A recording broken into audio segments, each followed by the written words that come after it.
Maravilha. Vamos então começar com uma Ave Maria para a gente poder entregar esse nosso estudo de hoje para a Virgem Maria. Em nome do Pai, do Filho e do Espírito Santo. Amém. Ave Maria, cheia de graça, o Senhor é convosco. Bendita sois vós entre as mulheres, e bendito é o fruto do vosso ventre, Jesus. Santa Maria, Mãe de Deus, rogai por nós, pecadores, agora e na hora da nossa morte. Amém. Santo Inácio de Loyola, rogai por nós. Nossa Senhora Auxiliadora, rogai por nós. Em nome do Pai, do Filho e do Espírito Santo. Amém. Bom, vamos lá então, gente. Nós estamos vendo então os princípios fundamentais da vida cristã, né? Só lembrando que estamos nos baseando no livro da Teologia da Perfeição Cristã, do Frei Antônio Roio Marim. É um manual de ascética e mística, baseado, né, tendo como base a Suma Teológica, então um material muito confiável e muito completo também para essa nossa busca, para essa nossa caminhada até a santidade, até Deus, né? E a gente começou vendo quais são os princípios que fundamentam, que dão base para a nossa vivência cristã, né? Então, a gente viu lá na segunda aula sobre a finalidade da vida cristã. Então, se nós não temos um alvo, se nós não temos uma finalidade, nós não sabemos para onde nós estamos indo. Se a gente não sabe para onde está indo, a gente toma qualquer caminho. E aí acaba que o caminho ele sai meio atrapalhado, né? Quando a gente vai fazer uma viagem, a gente precisa saber o destino, para onde a gente vai. Ah, eu vou para a praia, eu vou para o interior, eu vou para tal cidade. Porque daí, a partir do momento que você sabe o destino, você sabe qual que é o melhor caminho, ou pelo menos você vai atrás do melhor caminho, para poder chegar nesse destino. Então é muito importante a gente ter presente qual que é a finalidade da nossa vida cristã, que nós vimos que, enquanto finalidade última é a glória de Deus, enquanto finalidade relativa é a nossa santificação pessoal. Por que é relativo? Porque cada pessoa vai ser santa de uma forma, de uma maneira diferente. A glória de Deus ela é a mesma.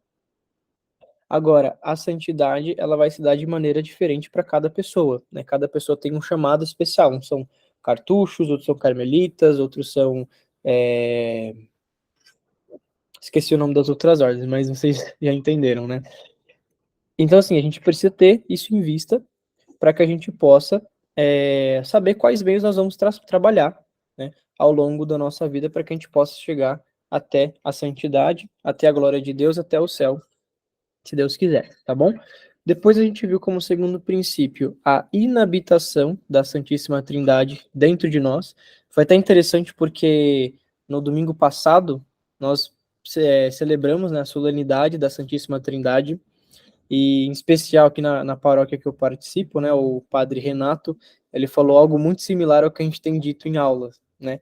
Inclusive ele comentou das duas presenças de Deus, né, na presença que Deus faz em todos os seres, né, independente se está em estado de graça ou não, e até mesmo nos seres inanimados, e a presença que ele faz dentro dos justos, daqueles que estão em estado de graça, a presença da Santíssima Trindade, né, que está ali, lá na sétima morada, lá no centro da nossa vida, nos chamando o tempo todo, né, o tempo todo tentando se comunicar com a gente, querendo ali, como a gente comentou quando a gente falou da aula da finalidade da vida cristã, que Deus, ele não precisa da gente, né, e ele criou nós justamente para que a gente pudesse dar mais glória a ele. E esse dar glórias a Deus, de forma alguma, seria um ato egoísta de Deus, porque na verdade ele está transbordando todo o amor que ele vive no seio da Santíssima Trindade, ele está transbordando para nós, para que a gente pudesse fazer parte disso tudo, né? E aí a gente entra um pouquinho na nossa terceira aula sobre os princípios, onde a gente fala sobre a configuração que um cristão tem que ter com Jesus, né? Um cristão ele precisa se parecer com Jesus. Ele precisa buscar Jesus como modelo. Nós vimos que Jesus é caminho, é verdade, é a vida, né? Então a gente precisa buscar Jesus como modelo de inspiração para a nossa vida, né? E aí acabou que na semana passada era para eu falar do quarto tema, dos princípios, mas eu acabei me atendo num tema específico de como viver, né, essa configuração com Jesus Cristo, e nós trabalhamos um pouquinho daquela, a gente fez uma certa dinâmica, onde a gente falou do por, com e em Cristo. Então, por Cristo, com Cristo e em Cristo, que seria mais ou menos cada etapa que a gente vai passando na nossa vida espiritual. Então, primeiro a gente começa a fazer as coisas por Cristo, por causa de Cristo, né? Então, a gente faz um exame se questionando do porquê que eu estou fazendo as coisas que eu faço. Qual que é a finalidade de tudo que eu faço, né? E eu até lembro que eu cheguei a dar o exemplo de São Luís Gonzaga, se eu não me engano, que fala que ele sempre se questionava diante das coisas que ele fazia, né? De que me vale isso diante da eternidade? Então, isso que eu estou fazendo aqui agora, de que me vale isso diante da eternidade? Faz sentido? Não faz sentido? Se não faz sentido, por que que eu estou fazendo? Né? Então a gente se questionar para que a gente possa de fato colocar nas nossas ações esse motivo a mais, esse motivo por Cristo. Eu estou fazendo isso por Cristo. Então, sei lá, eu vou lavar a louça, estou lavando a louça por Cristo, como se a louça fosse dele, como se ele tivesse utilizado aqueles pratos, aqueles talheres, eu vou lavar a louça por causa de Cristo. Né? E dessa forma a gente consegue compreender um pouquinho sobre o que Santa Teresinha falava sobre a pequena via, né? Onde nas coisas pequenas, nas coisas ordinárias, você vai ele santificando porque você vai fazendo as coisas por Deus, né? E não simplesmente pela sua vontade ou porque você quer fazer aquilo.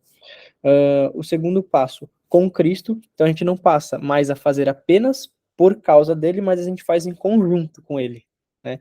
Então nós buscamos fazer as coisas unidos a Cristo, né? A gente faz as coisas com Cristo. Então a gente sabe que Cristo, ele é a fonte, o manancial da graça, certo?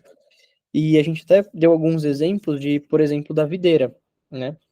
Os ramos que estão inseridos ali, eles precisam da videira para que ela possa mandar ali a seiva e os ramos permanecerem. Se não tem a videira, o ramo é seco e não serve, né? Então, Cristo, do ponto de vista da graça, da vida sobrenatural, Cristo é esse manancial de graça, é ele que nos sustenta na graça, né? A sua humanidade ressuscitada que toca a nossa alma e faz com que a gente cada vez mais se santifique, certo? Então a gente precisa buscar o auxílio, né, de Cristo em todas as nossas ações, né? Inclusive tem uma oração muito bonita de São João Batista que ele fala, né, que o Senhor cresça e eu diminua. Ou seja, quando eu vou fazer alguma coisa, Jesus, que seja vós e não eu. Que o Senhor cresça e eu diminua. Que essa ação que eu estou fazendo, por mais bela que seja, por mais nobre que seja você que esteja fazendo no meu lugar, não eu, porque eu estou fazendo junto com você, só que o protagonista é Jesus, e não eu sou um mero e inútil instrumento, que ele está querendo utilizar por N motivos, mas não porque eu sou especial, eu sou algo, eu faço algo de certo ou de errado. Não, é porque ele nos escolheu para sermos instrumento da sua graça e ele quer nos utilizar como um carpinteiro vai lá e escolhe o melhor instrumento para fazer determinada coisa ali na madeira, né? Seja bater, seja serrar, enfim. Jesus faz dessa forma, tá? Então, quando a gente vai agir, a gente precisa se lembrar e pedir para que Cristo esteja junto conosco naquela ação. E por último, em Cristo, né? Aqui a gente vê aquela famosa frase de São Paulo: já não sou eu quem vivo, mas é Cristo que vive em mim, né? Aqui a gente entra em plena união com Jesus, né? Isso seria a plenitude da vida cristã, certo? E a gente até mencionou a passagem de João, onde Jesus fala do último anseio que ele tinha ali, né? Que ele, na cena da última ceia, né? Ele fala o último anseio dele, que a gente fosse um, né? Que nós sejamos um com ele de uma maneira cada vez mais perfeita, né? Então a gente buscar de fato essa união. E essa união, a gente tem que entender, né? Que essa união, ela provém do amor, tá? É o amor que faz com que a gente se una a Cristo, né? A virtude da caridade, tá? A virtude da caridade, amar, não é somente querer o bem de alguém, tá? Querer o bem de alguém é bondade. Você está sendo bondoso com a pessoa. Você não está necessariamente amando aquela pessoa porque você quer o bem dela. Assim como um exemplo que eu creio que eu devo ter dado, mas um exemplo bem bobinho, o pessoal torce pro time de futebol. Eles não têm amor pelo time, eles querem bem, eles querem que o time ganhe, eles querem que o time levante a taça, quer que faça gol. Mas isso não é de fato amor, né? Se bem que tem uns doidos aí que fazem cada coisa aí, né? Mas enfim, mas é desordenado de qualquer forma, né? Mas o amor, segundo São Tomás de Aquino, ele faz com que o amante queira se unir ao amado, tá? Então é próprio do amor querer se unir. E a gente até fez uma analogia com o matrimônio, porque é justamente isso. O homem, ele quer se unir à mulher. E isso representa o amor. Claro que não é somente isso. E aqui eu não estou falando de uma união carnal, tá? Estou falando de uma união espiritual. Uma união espiritual é uma união de pensamento. É uma unidade de ações. É como se eu falasse assim, sabe aquele amigo, aquele grande amigo que vocês acabam que fazem as coisas separadas, mas fazem meio que igual, porque um já sabe mais ou menos como que o outro é, e vocês são tão parecidos, vocês se convivem tanto, vocês ficam tão parecidos, que aí vocês fazem praticamente a mesma coisa, agem da mesma forma, riem da mesma piada, contam a mesma piada, e uma série de coisas. É assim que funciona uma amizade, e é assim também que deveria funcionar num casamento. O homem e a mulher, claro que assim, eles são seres individuais, eles podem ter opiniões individuais, mas eles precisa haver ali uma unidade de pensamento, uma unidade na educação dos filhos, por exemplo, que não pode ser uma coisa contraditória, um falar uma coisa, outro falar outra, né? Uma unidade ali pensando no convívio deles, né? Então, puxa na casa, precisa haver uma união de pensamentos ali, que senão vai dar choque o tempo todo, certo? E como que a gente gera essa união? A gente só consegue amar, isso é um jargão famosíssimo. A gente só ama aquilo que a gente conhece. Se a gente não conhece, a gente não ama. Então, a forma da gente amar alguém é nós conhecermos a pessoa. Por isso que quando a gente, inclusive, vai falar dessas coisas de relacionamento, antes da gente tomar a decisão de casar, etc., a gente primeiro precisa conversar com a pessoa, precisa conhecer a pessoa. A gente precisa saber, e por isso que, graças a Deus, inclusive tem um sacerdote, o Padre Lodge, isso. Ele escreveu um livrinho, que eu, inclusive, li com a Carol quando a gente estava no namoro. Ele falava isso. O namoro é um período de vocês se conhecerem. Cara, vai sair? Claro que vai sair, né? Vai assistir alguma coisa, vai no parque, etc. Mas muito mais do que isso, vocês precisam se conhecer. Vocês precisam conversar um com o outro, né? Falar um do outro, aquilo que quer da vida, aquilo que quer do futuro, seus projetos, as coisas que você gosta, etc. Porque é isso que vai gerar o amor, e isso que vai gerar também a fidelidade, né? Se você começa um relacionamento apenas porque, eu acho bonitinho, não sei o quê, eu fico feliz quando eu tô com a pessoa, etc., quase certeza que vai dar errado, né? E a mesma coisa com Jesus, a gente precisa conhecer ele. E lembram que eu falei para vocês também na última aula. Vocês querem fazer algo que realmente vale a pena? Vocês querem ser, digamos assim, especialistas? Aliás, não especialistas, não é essa palavra que eu quis dizer. Vocês querem fazer algo grandioso, não no sentido do tamanho da coisa, né? Mas algo que realmente se fala, nossa, que orgulho que dá nisso. Você precisa ser um especialista. Por exemplo, assim, eu quero fazer um grande diferencial na área médica. Se você não estudar para ser médico, você não vai fazer. Você até pode voluntariamente ajudar algumas pessoas, mas você não vai fazer nada de extraordinário com isso. E quando eu falo extraordinário, eu não estou falando de ações grandiosas, levitar, mover a montanha, nada disso, tá? Mas o que eu tô querendo dizer é que, assim, a santidade é uma coisa grandiosa, independente dela ser pequena do ponto de vista externo ou não. Ela é uma coisa grandiosa. Se nós queremos ser santos, nós precisamos ser especialistas. A gente precisa estudar isso. Estudar e rezar, claro. Sem a oração, nada funciona. Mesma coisa, se você quer fazer a diferença, quer fazer algo grandioso na medicina, você precisa estudar para ser médico. Então, nós precisamos estudar a doutrina, nós precisamos estudar sobre Cristo, nós precisamos rezar, nós precisamos estar em contato com Ele, para que a gente possa fazer esse ato grandioso que é ser santo. Se a gente não faz isso, não tem como, né? Entenda, o estudo não é ler livro, tá bom? Não é ler um monte de livro, mas é você se aprofundar nesses temas, é você pegar essas coisas que a gente está aprendendo e tentar colocar em prática. Não, pera, deixa eu tentar rezar assim, deixa eu prestar atenção na presença de Deus no meu dia a dia. É isso. Porque daí, nisso, você vai conhecendo cada vez mais a Deus, vai conhecendo cada vez mais a vontade dele e vai cada vez mais se unindo a ele. E aí, nesse aspecto em específico do em Cristo, nós comentamos as três virtudes teologais, da fé, da esperança e da caridade, certo? Então, a gente viu que a virtude da fé é aquela virtude de nós nos esforçarmos para estar na presença de Deus e crer que ele verdadeiramente está aqui. Isso é uma coisa que eu sempre vou repetir para vocês, tá? Jesus, ele está aqui. agora, nesse exato momento, conversando com você, no íntimo do seu coração. Se você não está ouvindo, é porque provavelmente você não está prestando atenção. Às vezes, tudo bem, tô dando aula, você está prestando atenção na minha voz, por exemplo. Mas tenho certeza que tem pessoas aqui que escutam isso na hora, sentem algo ali no coração. Sabem que está acontecendo alguma coisa ali. É Cristo falando com você. É a graça te convidando a crer cada vez mais essa presença de Jesus que é real. Que é real. É, inclusive, assim, ela é mais real do que se Jesus estivesse aqui à nossa frente, sei lá, quando a gente estivesse há 2000 anos atrás, lá na Galileia, e estivesse diante de Jesus. É uma presença real isso. E a gente precisa crer. Assim como aquela moça que padecia fluxo de sangue creu. Falou assim, não, se eu tocar na orla do manto de Jesus, eu vou ficar curada. E lembra que eu falei, todas as curas que tem presente no Evangelho não são curas simplesmente materiais, mas são curas espirituais. Aquilo demonstra algo espiritual por detrás, né? E a gente viu que quando a mulher toca em Cristo, sai uma força dele. Tanto que ele fala assim, quem me tocou?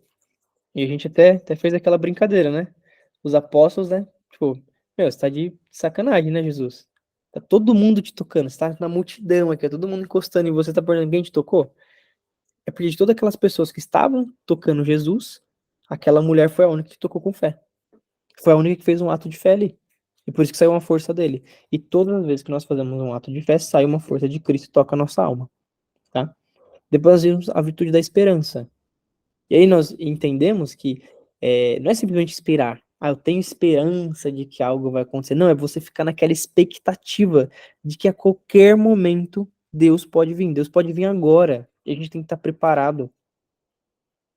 A gente tem que estar preparado como aquelas 5 virgens que trouxeram um óleo a mais, porque sabia que o esposo podia passar a qualquer momento. Ou como aquele servo que, por mais que o patrão foi embora e não avisou quando voltaria, ele está o tempo todo fazendo o trabalho dele, trabalho que foi confiado a ele, para quando o patrão voltasse, ele estivesse ali, pronto para servi-lo. Né? Ou como um vigia. Jesus fala, orai e vigiai. A virtude da esperança é justamente essa vigilância. Não só uma vigilância, mas também uma prontidão. Sabe, pensa num servo, né? Um servo e um rei. Como que é um servo bom? O que que é um servo bom? O servo bom é aquele que está o tempo todo prestando atenção no rei, em todos os detalhes. Quando o rei chama, na hora, ele já responde.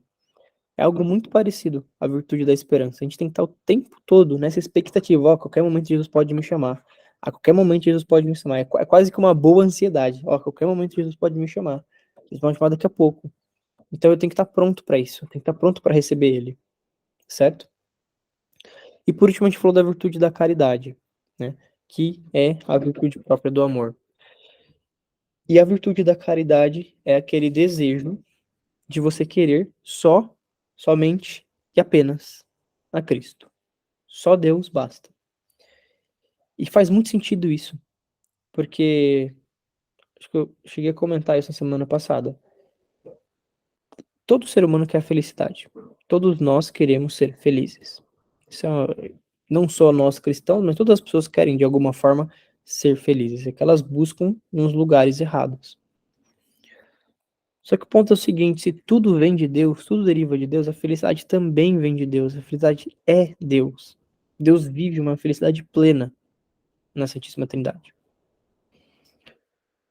Então, assim, por mais que a gente precisa dos bens materiais para viver, etc., em última instância, a única coisa que a gente precisa é Deus, porque se tudo veio dele, tudo vai voltar para ele.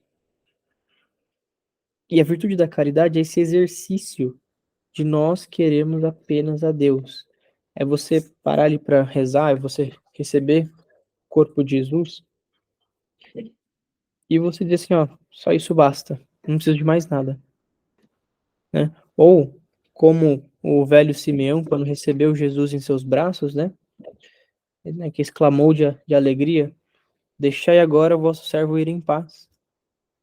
Por quê? Porque eu não preciso de mais nada, eu já segurei Jesus, a salvação nos meus braços. Segurei Jesus, é só isso que eu queria, é isso que ele estava buscando a vida toda dele. E quando aquilo foi concluído, peraí, eu não preciso de mais nada. É isso. E a gente pode fazer essa mesma ação do Simeão a todo momento. Porque Jesus ele está presente.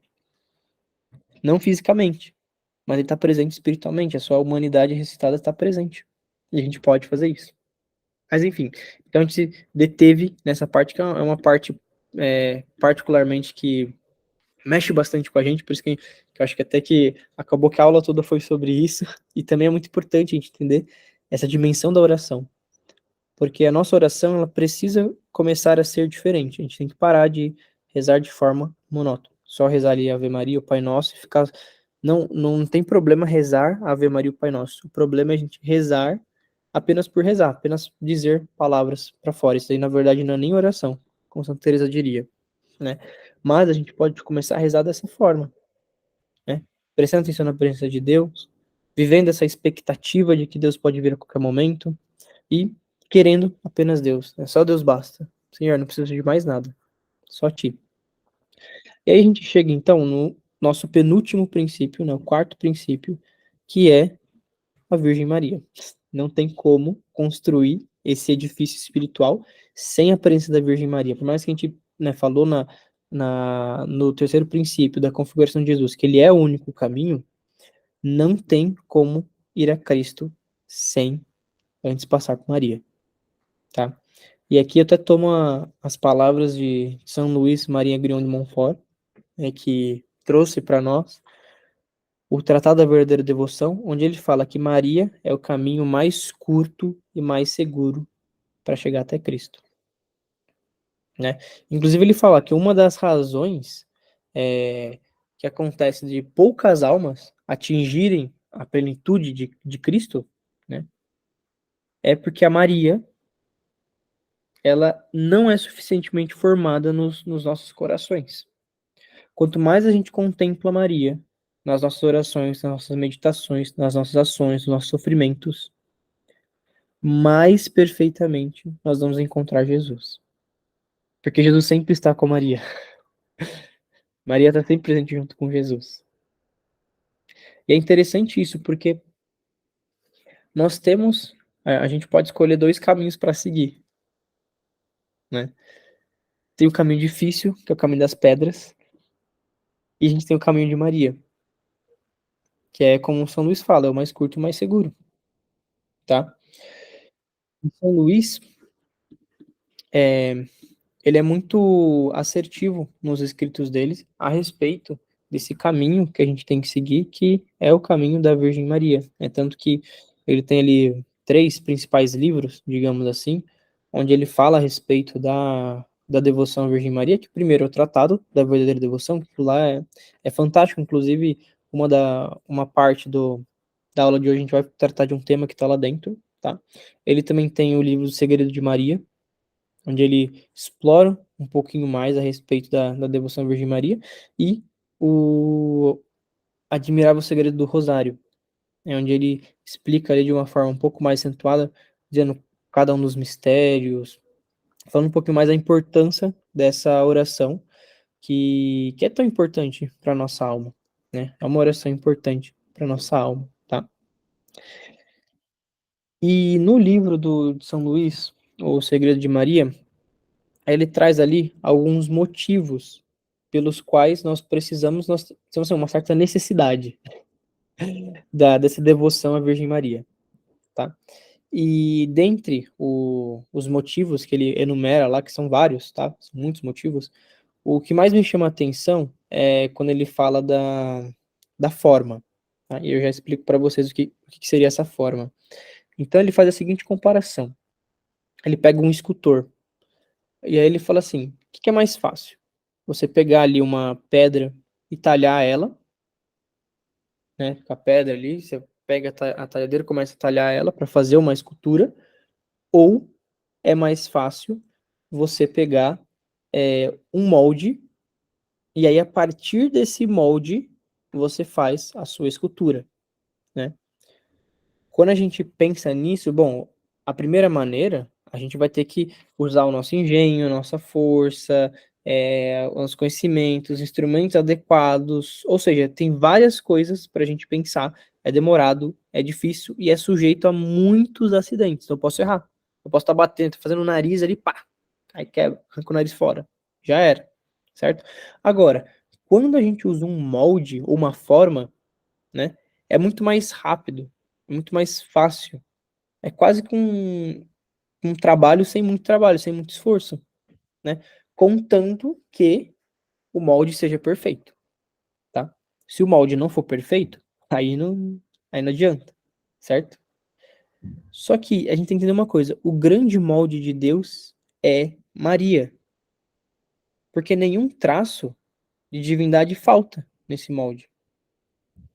Maria, ela é santa, imaculada. Ela não tem sombra nenhuma, a menor mancha do pecado. E vejam que interessante, ela é a única criatura criada sem o pecado. Quando o anjo anunciou a Maria, foi ela que achou graça diante de Deus. Olha que coisa impressionante. Ela achou graça diante de Deus. E como a gente comentou também acho que foi na aula passada ou na retrasada, Maria foi a que produziu um dos maiores atos de fé já visto, que foi inclusive o ato de fé que deu início ao Novo Testamento. O sim que ela deu ali, faça-se em mim segundo a vossa palavra. Esse foi um dos maiores atos de fé produzidos por uma criatura, e que você vê que, não, pera, não foi qualquer coisa que foi constituída a partir dali, mas foi constituído todo o Novo Testamento, todo o Evangelho, e tudo que viria depois com a encarnação de Jesus, a encarnação do Verbo. Então, quanto mais unida uma alma está a Maria, mais íntima ela vai estar de Deus, que nela habita. Quem encontra Maria, encontra Jesus, tá certo? E para a gente buscar essa união com Deus, é necessário utilizar o mesmo meio. E vejam, gente, isso é uma coisa muito bonita, né? Porque qual foi o meio que Deus usou para se encarnar, para Jesus vir para a humanidade? Foi por meio de Maria, certo? Então é necessário que a gente utilize esse mesmo meio que Deus se utilizou, que Deus se serviu para vir até nós, né, para se fazer homem, para se comunicar as suas graças para a gente tem que usar esse mesmo meio para a gente poder ir até Deus. E esse meio é Maria, certo? E não tem obra mais completa, mais simples e mais verdadeira, não que as outras não sejam verdadeiras, do que o Tratado da Verdadeira Devoção de São Luís. Aquilo é uma coisa magistral, é fora do comum, que São Luís traz no. Não sei se nós temos entre nós aqui consagrados a Virgem Maria, mas independente de serem consagrados ou não, vale muito a pena ler o Tratado da Verdadeira Devoção, porque ele é completo. E assim, é um grande tesouro, sabe? Eu me consagrei à Virgem Maria em 2017, dia 1 de 2017, né? Dia 1º de janeiro de 2017, na festa da Virgem Maria Santa Mãe de Deus. E desde lá, né, a gente renova todo ano a nossa consagração.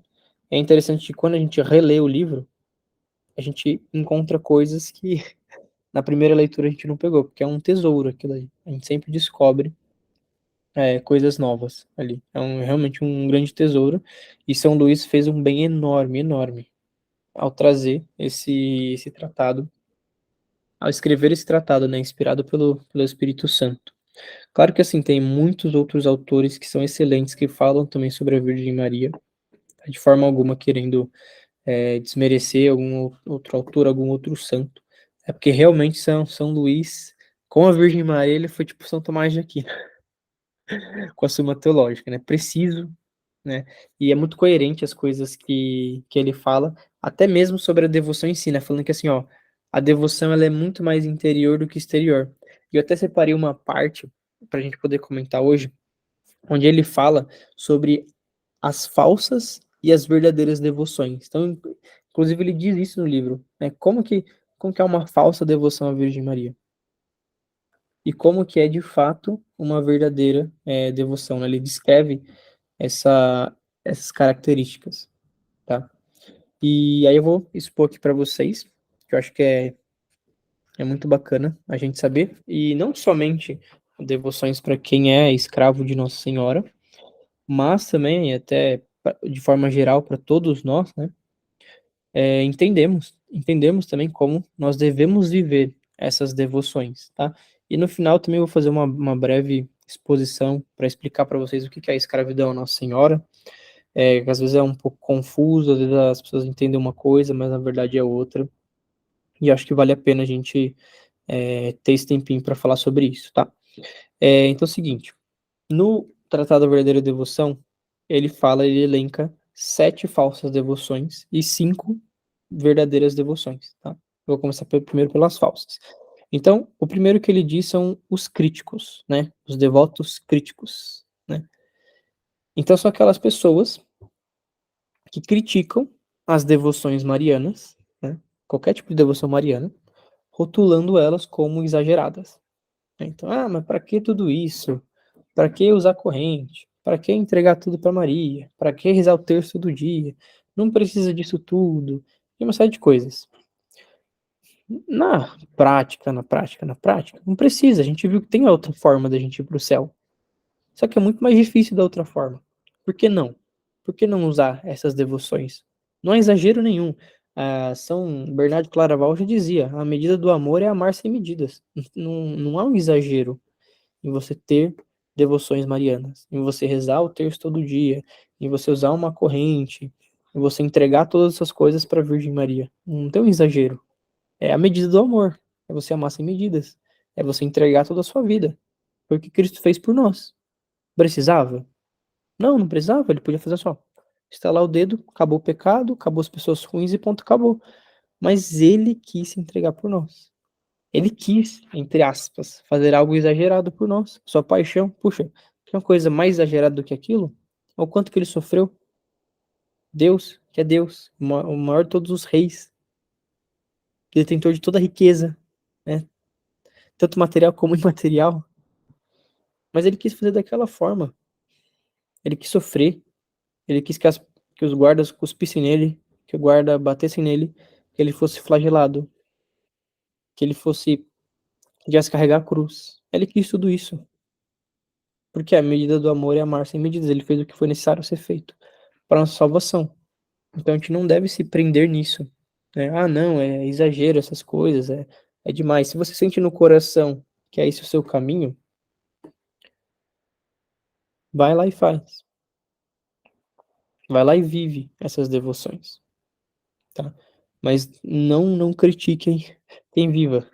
Não, muito exagerado. Isso aí é demais. Daí é só para quem é santo. Não, é para todo mundo, na verdade. Mas enfim.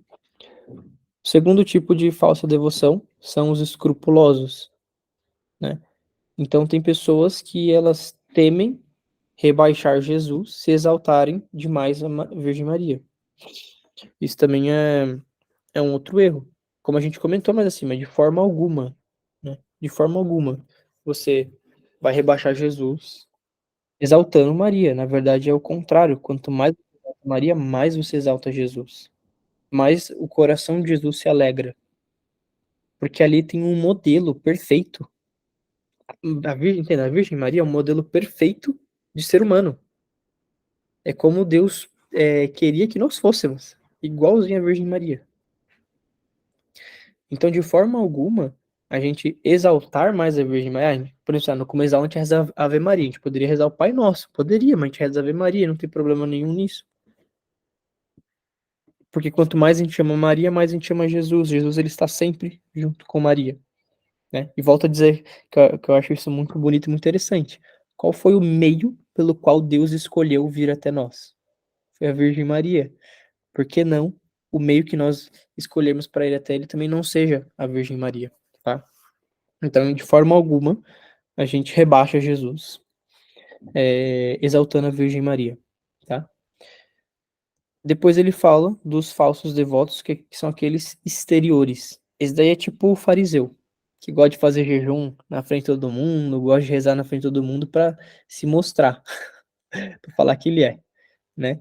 Então, assim, mas não somente esse, porque às vezes esse daí a gente tá num extremo, Normalmente a gente não faz as coisas por isso. Só que as pessoas têm a tendência de colocar toda a sua devoção em práticas exteriores. A devoção à Virgem Maria, ela é interior, não importa o que você faz externo, ela é interior. Se você usa ou não corrente, tanto faz. Isso não é importante. O importante é o que você vive dentro de você. Então, as pessoas acabam se enchendo de medalha, de escapulário, elas participam de todas as confrarias que existem, assistem todas as procissões. Só que o que acontece? Elas fazem isso de forma distraída, elas não cumprem os escapulários que vestem, as medalhas que usam, porque normalmente quando a gente é imposto um escapulário, há ali uma promessa junto, né? E a gente acaba não cumprindo isso, porque a gente faz da boca para fora, a gente faz porque a gente quer fazer um monte de coisa, a gente quer ter o bracinho lá, a corrente, inclusive isso virou moda por um tempo. A gente colocava a corrente no braço, tinha um monte de medalhinha, medalhinha de todas as Nossas Senhoras que tem, né? Isso é um exagero, por quê? Porque isso é externo e não interno. Se fosse interno, cara, beleza, mas externo, não. Aí sim se torna um exagero. Por quê? A gente reza o terço todo dia, reza, mas a gente reza tudo distraído. Tá, o que adianta? Vai rezar só pra cumprir, só pra falar que rezou todo dia? São Luís fala, mais vale uma Ave Maria bem rezada do que um rosário completo e distraído. Então, assim, a gente precisa tomar cuidado é, com essa falsa devoção exterior. A gente precisa tomar cuidado porque é muito fácil nós cairmos nesse amor somente pela parte sensível da devoção. Ah, então eu uso uma corrente, então isso já me diferencia dos outros. Eu tenho um escapulário no meu peito e não sei o que. Eu participo da confraria A, B, C, D, E, F, G, H. Eu rezo em tal lugar, no outro lugar. E a gente só fica no externo, né? E aí, de fato, essa é uma semente que cai num terreno pedregoso, não tem firmeza ali e depois rompe, tá certo? Depois ele fala dos presunçosos, tá? Quem são os devotos presunçosos? São aqueles que amparam, né, em sua devoção, entre aspas, né, porque na verdade que não é uma devoção, para que eles possam viver tranquilos em seus vícios e seus pecados de estimação. Então, são aquelas pessoas que elas pensam que Deus vai perdoar eles, porque, sei lá, ele reza a coroa das dores, por exemplo, ou porque trazem consigo um escapulário no peito. Ah, então eu tenho o escapulário de Nossa Senhora, então quer dizer que quando eu morrer, no próximo sábado a Virgem Maria vai me buscar. Então tô de boas, não preciso fazer mais nada. Tô de boas. Eu vesti o escapulário, o padre impôs em mim o escapulário. Então isso quer dizer que eu tô tranquilo.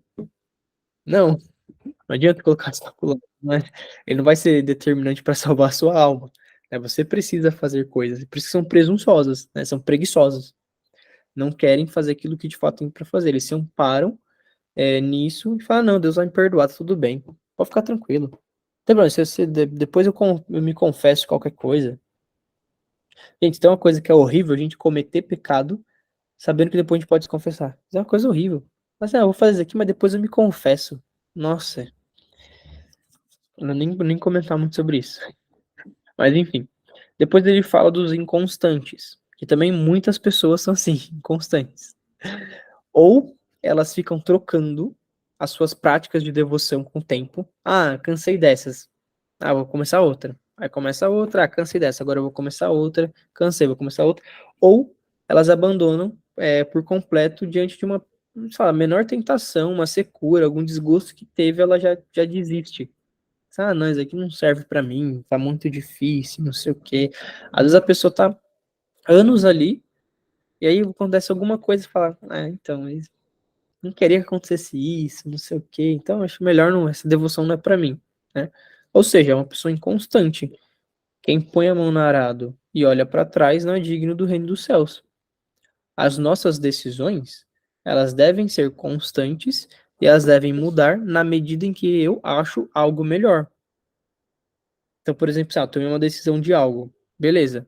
Eu vou permanecer naquilo. A não ser que, de fato, eu encontre algo que seja muito melhor do que eu tô fazendo. Senão não faz sentido. Se trocar elas por elas, não faz sentido.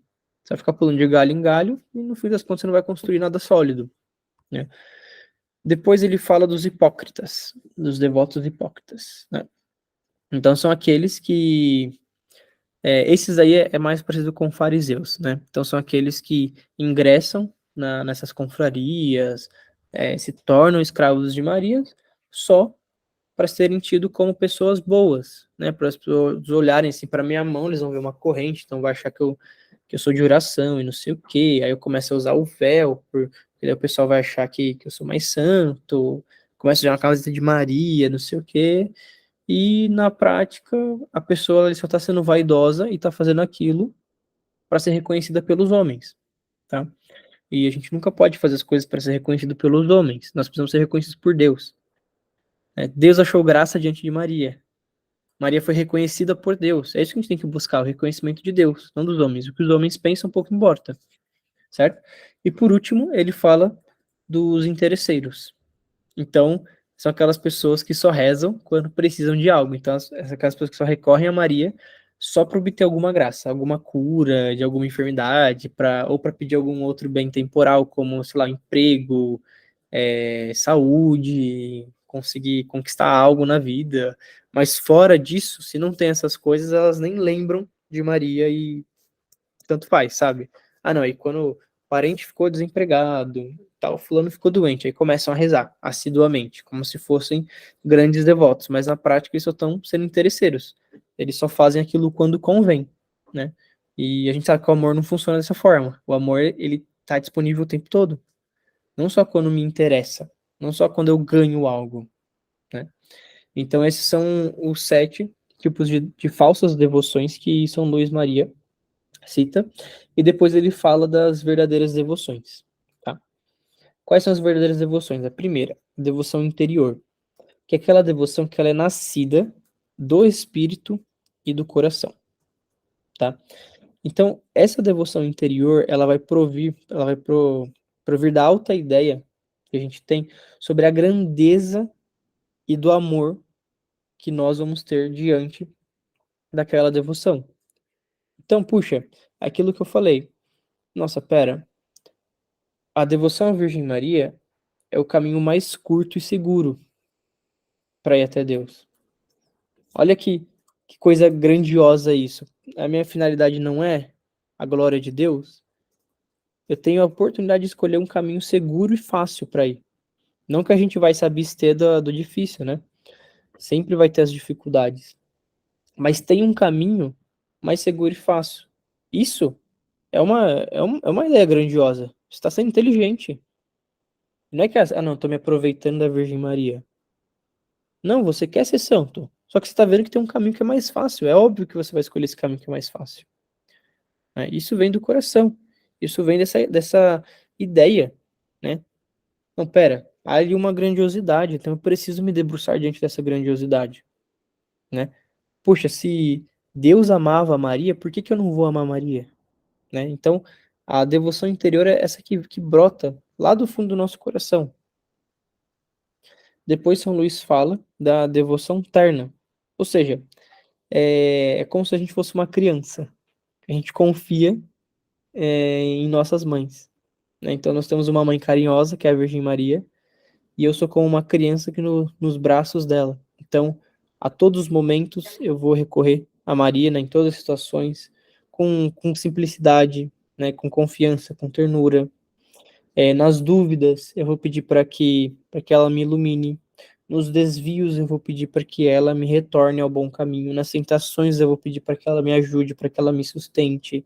Nas debilidades, eu vou pedir para ela me fortalecer. Tá? Então é como uma criança que depende da mãe, que pede tudo para a mãe. Uma criança que quer alguma coisa, ela não simplesmente vai lá e pega, ela pede, ela quer. Assim, mãe, eu quero isso. Mãe, eu quero aquilo. Mãe, eu preciso de você. Eu preciso da sua ajuda. Mãe, me ajuda a subir aqui no sofá. Uma criança é assim, né? E uma das verdadeiras devoções é essa devoção terna, né? De que nós somos filhos de Maria e que Maria é essa mãe bondosa. E sempre que a gente precisar de ajuda, não somente quando a gente precisa de ajuda, mas em todos os momentos da nossa vida, a gente pode contar com seu auxílio, tá certo? A outra devoção que ele fala é a devoção santa, que é aquela devoção onde a gente evita todo tipo de pecado, tá? Até mesmo os pecados veniais e as imperfeições, e a gente busca imitar as virtudes de Maria. Como?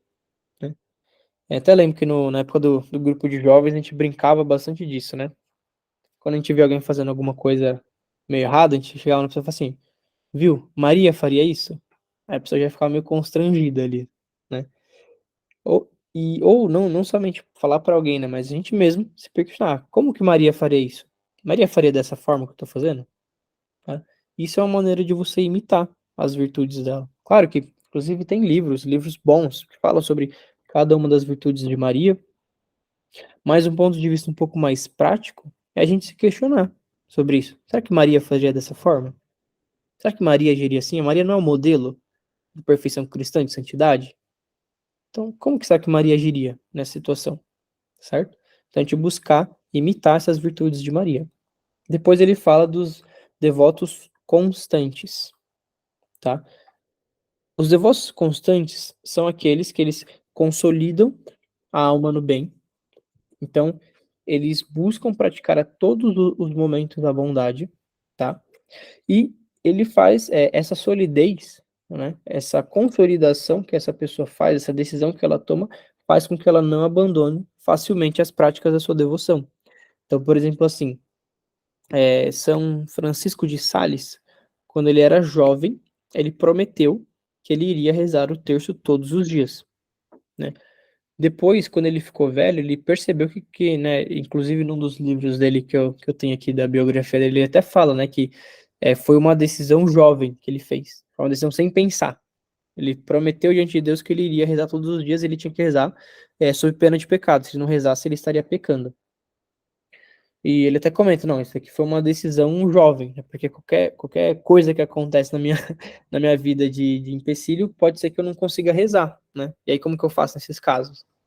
Só que mesmo assim, mesmo tendo essa visão, ele não voltou atrás da sua promessa e todos os dias rezava o terço, independente do que acontecesse no dia cansativo que pudesse, ele sempre rezava, porque a alma dele estava consolidada no bem. Então, ele não abandonaria facilmente essas práticas de devoção, né? Que no caso ele fez uma promessa, né? É claro que isso não significa que a pessoa ela não possa mudar. Por exemplo, assim, ao longo do tempo percebi que durante esse período foi muito bom para mim viver a devoção dessa forma. Não tô falando que é para mudar o jeito de viver a devoção, não é isso, tá? Tô falando de certas práticas, tá? Puxa, mas agora, nesse momento da minha vida, claro que tudo isso é inspirado por Deus, tá? Faz mais sentido, é melhor lembra, a gente sempre tem que trocar por uma coisa melhor, né? Faz bem pra minha alma isso, tá? Só que assim, essa decisão a gente tem que tomar muito cuidado porque a gente é muito sabotado pela nossa vontade, tá? Então sempre por isso que é importante a gente ter um diretor espiritual ou alguém mais sábio, mais santo do que nós para poder nos aconselhar. E não ser apenas a minha vontade ali que vai estar jogando. Toda vez que a gente vai tomar uma boa decisão, é sempre bom a gente se aconselhar, tá? Toda vez que a gente for tomar qualquer tipo de decisão, é sempre bom a gente se aconselhar, tá certo?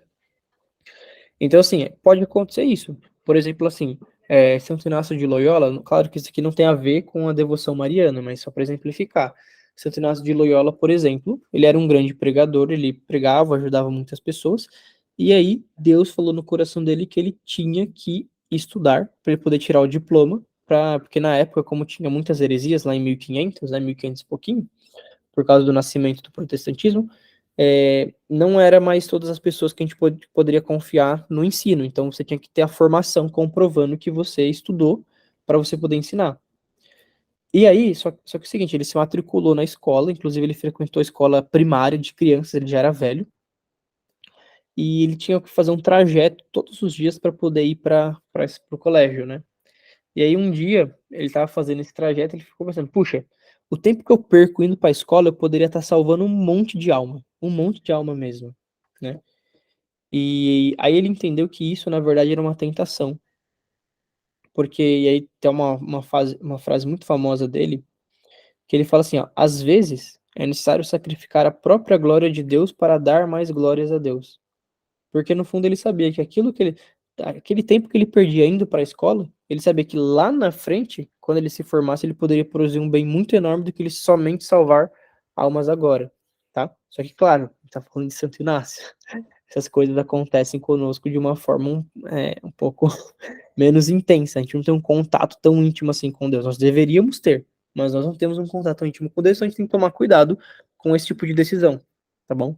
Tem que tomar muito cuidado, tem que ser muito bem aconselhado para a gente poder mudar de algo para outro, tá certo? E por último, ele fala da devoção desinteressada, tá? A devoção desinteressada é aquela que a gente não serve a Virgem Maria por no sentido de lucro ou de interesse, tá? E tampouco por causa de algum bem temporal, né? Ou até mesmo um bem eterno da nossa alma, tá? Mas unicamente porque ela merece. Maria, por ter sido quem ela foi, ela merece ser servida. Ela é digna de ser servida, tá? Eu me recordo de Santa Teresinha dizendo algo nesse sentido, de que ela iria até mesmo para o inferno para poder dar glórias a Deus. Ela estaria disposta a isso. Não lembro exatamente qual o contexto, tá? Em que ela disse isso. Mas, ou seja, ela não estava nem aí se ela ia para o céu ou não. Ela queria dar glória a Deus, mesmo que fosse lá embaixo. Porque isso é uma coisa desinteressada. Não me importa se eu vou para lá ou se eu vou para cá. O importante é que eu vou estar dando glória a Deus. E a mesma coisa com a devoção desinteressada. Não importa se eu vou ganhar algo, se eu vou perder algo, se eu vou para tal lugar, se eu vou para outro lugar. Eu sempre vou servir Maria porque ela é digna de servir, de ser servida, certo? E essas são as 5 maneiras, né? 5 verdadeiras devoções que São Luís coloca no tratado, tá? E aí, para a gente poder finalizar, eu queria comentar com vocês um pouquinho sobre a Santa Escravidão Mariana, para vocês poderem entender um pouquinho do que é, quem não conhece, obviamente, a escravidão à Virgem Maria, tá? Porque não é simplesmente uma devoção, é de fato uma escravidão, certo? Então, as pessoas que rezam a fórmula, que se preparam, né, ao longo dos textos de São Luís, eles se tornam escravos de Maria. As pessoas não usam tanto essa palavra no senso comum, porque acaba que a gente associa com coisas ruins, etc. Mas, na prática,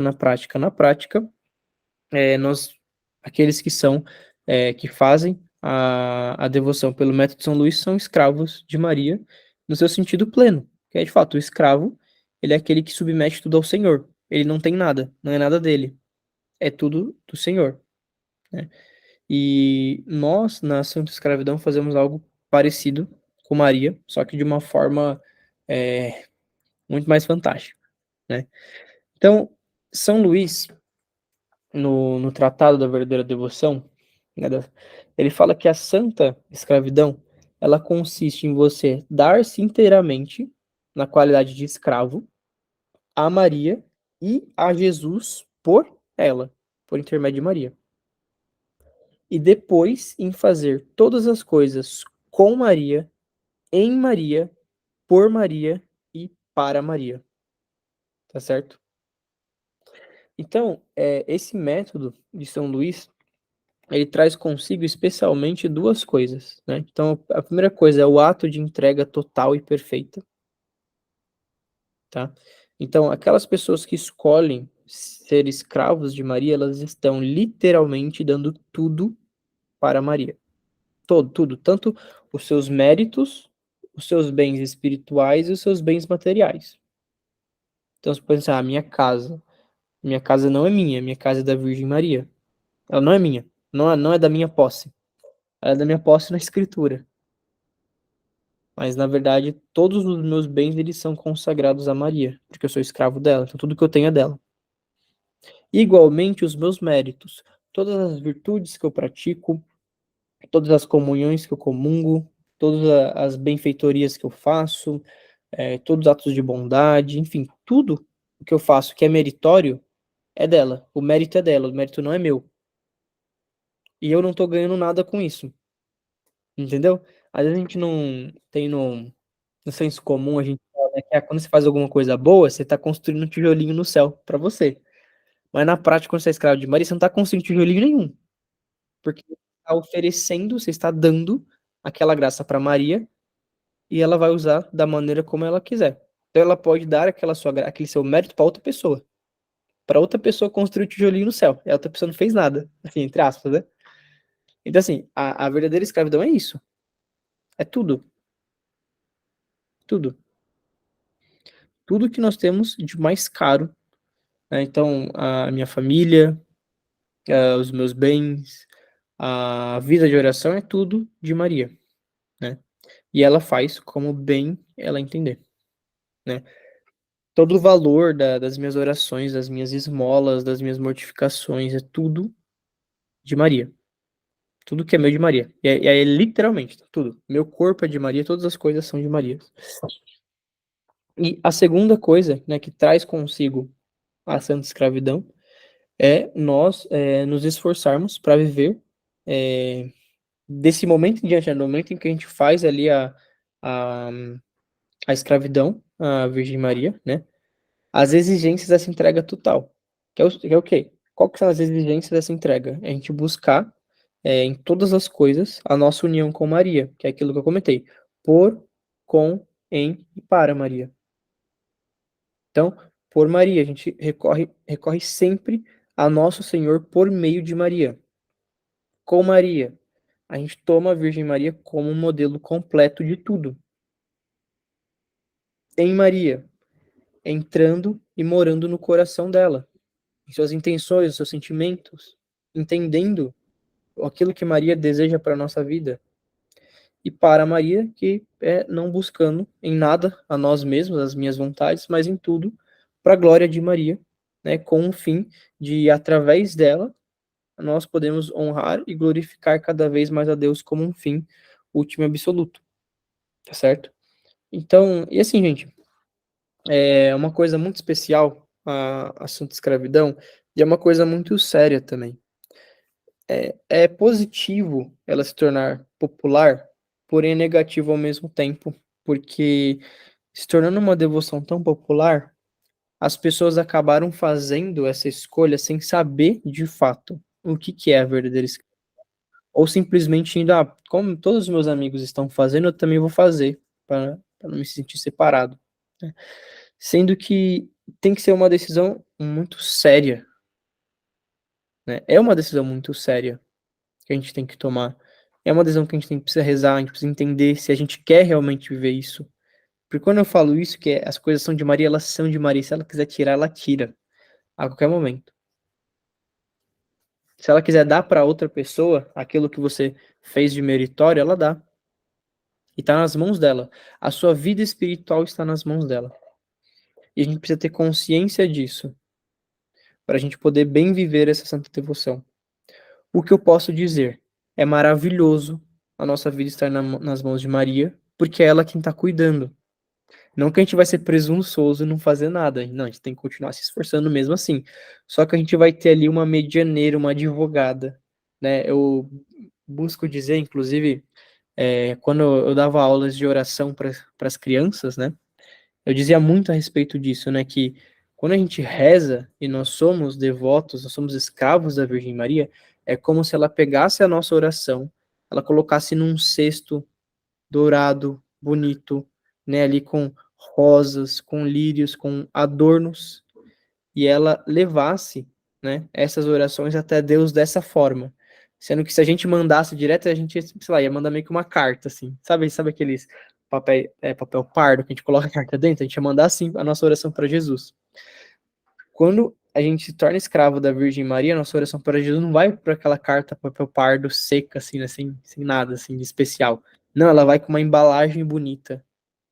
Ela vai com um adorno bonito. E, sim, é um adorno, é um modo como Deus gosta, porque Deus achou graça diante de Maria. Então, Deus gosta dessa maneira, né?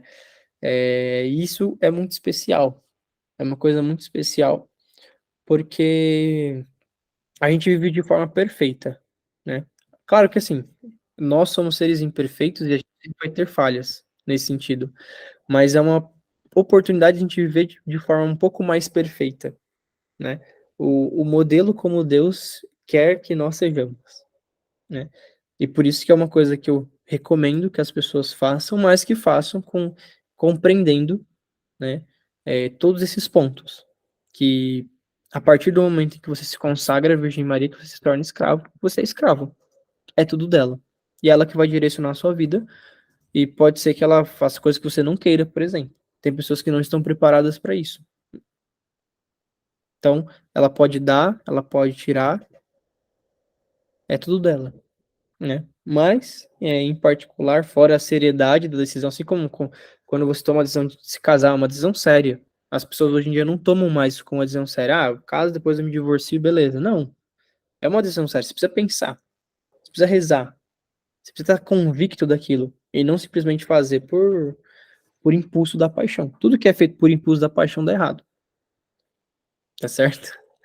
E aí eu queria terminar essa nossa aula com uma frase que São Luís fala no tratado, que eu deixei anotado aqui para eu não esquecer dela, que ele fala assim, que é para aqueles que se entregam verdadeiramente a essa santa devoção, né? O São Luís fala que Maria, né, ela proverá com esplendor e generosidade tudo que necessita para a alma e para o corpo.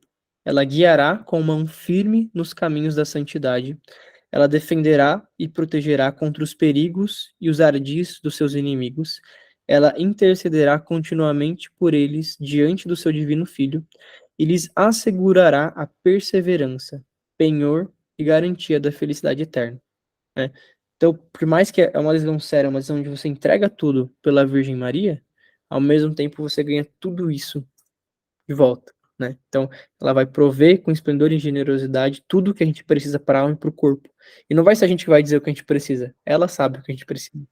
Ela vai nos guiar. E é interessante as palavras de São Luís, porque ela vai nos guiar com mão firme, ou seja, a mão firme é aquela mão que dá segurança, é aquela mão que de fato a gente sabe que não vai soltar no meio do caminho. Ela vai estar sempre conosco durante todo o caminho.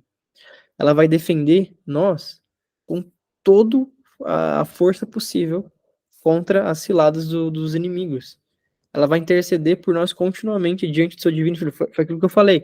Ela vai pegar a nossa oração. Ela tem aquela música da Utopia, né? Que fala que quando o pai chega em casa, ele pergunta quem fez estripulia. E a mamãe nos defendia. A Maria vai fazer isso com a gente, né? Deus vai estar lá bravo com a gente, né? Pô, de novo, meu Gabriel, não toma jeito aqui, meu, de novo aquele pecado ali, não sei o quê. E a Virgem Maria, né, como uma bondosa mãe, vai nos defender. É claro que assim, ela não vai defender o erro, de forma alguma, mas ela vai entender que a gente caiu ali por uma fraqueza, que a gente está buscando já se levantar, se reerguer, e ela vai levar aquilo para Deus. Ela vai interceder por nós diante de Deus, né? E vai fazer todo esse adorno diante da nossa oração, para que ela chegue mais bela para Deus. E vai nos ajudar nessa perseverança, né? Para que a gente possa cada vez estar mais próximo da felicidade eterna.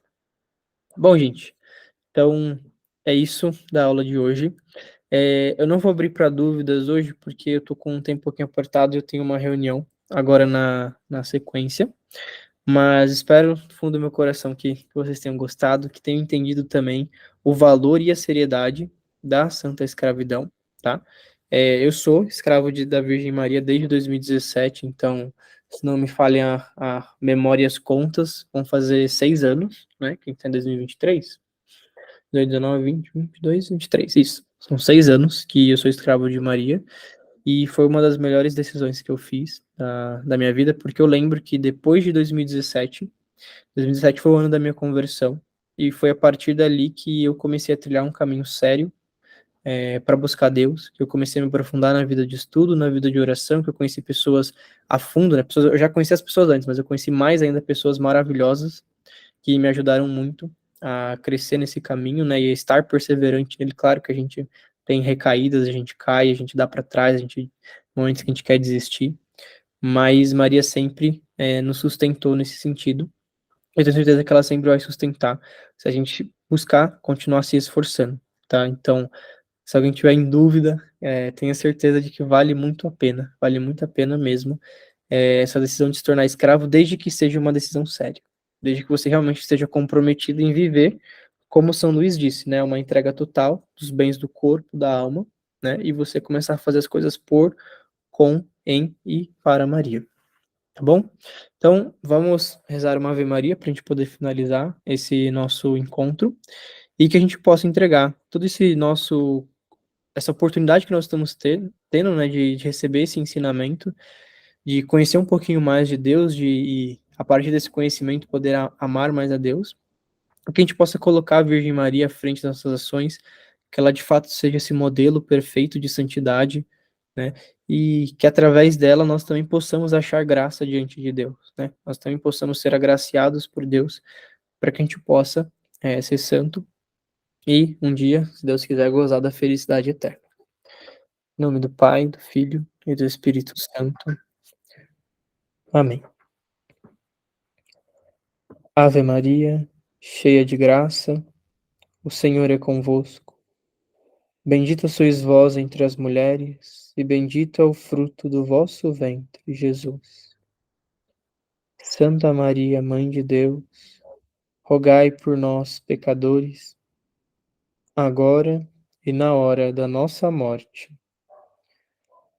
Amém.